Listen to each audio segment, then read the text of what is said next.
Hola compañeros y compañeras de afición, bienvenidos una vez más a un nuevo vídeo. En esta ocasión os explicaré todo lo que debéis saber para afrontar con éxito la cría natural del diamante de Bull. En primer lugar, haré una breve introducción sobre esta maravillosa ave. Posteriormente os enseñaré las diferentes formas que los criadores de diamantes de Bull utilizan para poder reproducir esta especie, os indicaré los pasos que debemos seguir antes de la cría y por último os mostraré una serie de factores muy importantes que debéis tener siempre presentes para poder afrontar con éxito el reto de la cría natural del diamante de Bull. ¡Empezamos! El diamante de Bull es un ave paseriforme que proviene del norte de Australia. Suele medir entre unos 12 y 15 centímetros aproximadamente, y por lo general el tamaño del macho es algo mayor que el de la hembra. Es un ave muy fácil de cesar a simple vista en cualquiera de sus mutaciones. Simplemente nos debemos fijar en su plumaje. Los machos tienen colores más intensos y vivos. Por el contrario, los colores de las hembras son más apagados y menos llamativos.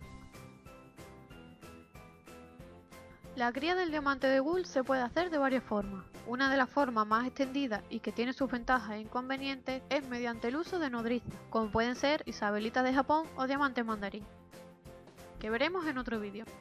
Y otra forma es mediante la cría natural, es decir, que sean sus propios padres los que lo saquen adelante a su prole.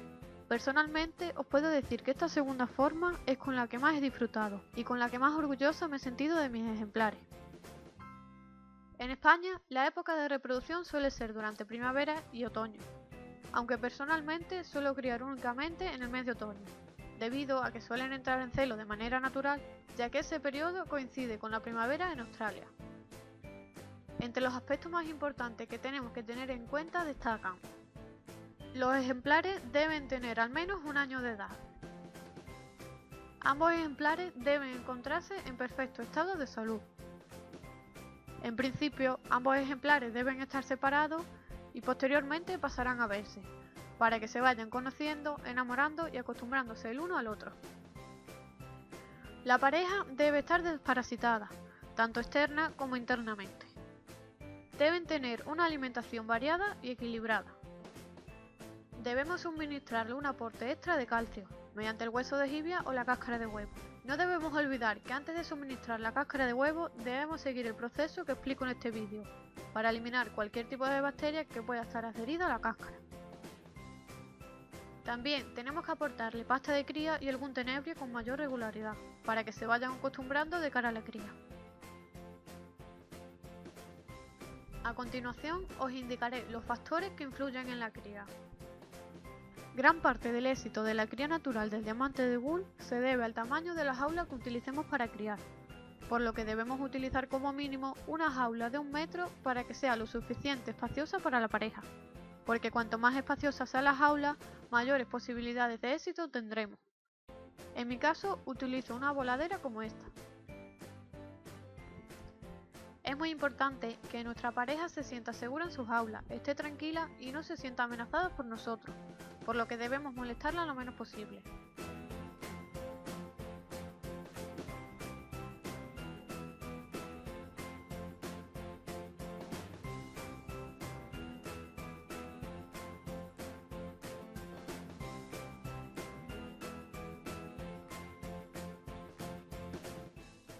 También es muy importante que ambos ejemplares estén en celo y que la hembra muestre síntomas de aceptación hacia el macho, ya que hay determinadas hembras que no aceptan a cualquier macho. En la mayoría de las mutaciones, si la hembra tiene celo, el pico se tornará un color más oscuro, mientras que el macho pasará la mayor parte del tiempo cantando e incluso realizando el cortejo a la hembra. No deben producirse fuertes cambios de temperatura ni corrientes de aire en el aviario. La higiene es un aspecto fundamental durante todo el año, y aún más durante la cría, por lo que debemos mantener siempre la jaula en las mejores condiciones. El nido que utilizaremos ha de ser cuadrado o rectangular, semejante a los que se utilizan para los periquitos y con unas medidas aproximadas de 15 x 15 x 15. En mi caso, utilizo un nido de madera rectangular, en el cual coloco en su interior esta base de nido de canario, para que los huevos siempre permanezcan juntos y ninguno se enfríe. Los materiales que podemos aportarles para que hagan el nido pueden ser fibra de coco, pasto seco muy fino o yute. Una vez que tenemos claro todo lo que os he explicado anteriormente, es hora de juntar a nuestra pareja de diamantes de Bull. Y si tenemos suerte, el macho cantará a la hembra con el pico apuntando hacia el pecho. y dando pequeños saltitos para llamar su atención. Acto seguido, la hembra moverá su cola y se producirá el apareamiento. Espero que les haya resultado útil e interesante el vídeo. Os invito a que compartáis el vídeo por vuestras redes sociales y a que comentéis qué os ha parecido. Y como siempre, les espero en el próximo vídeo.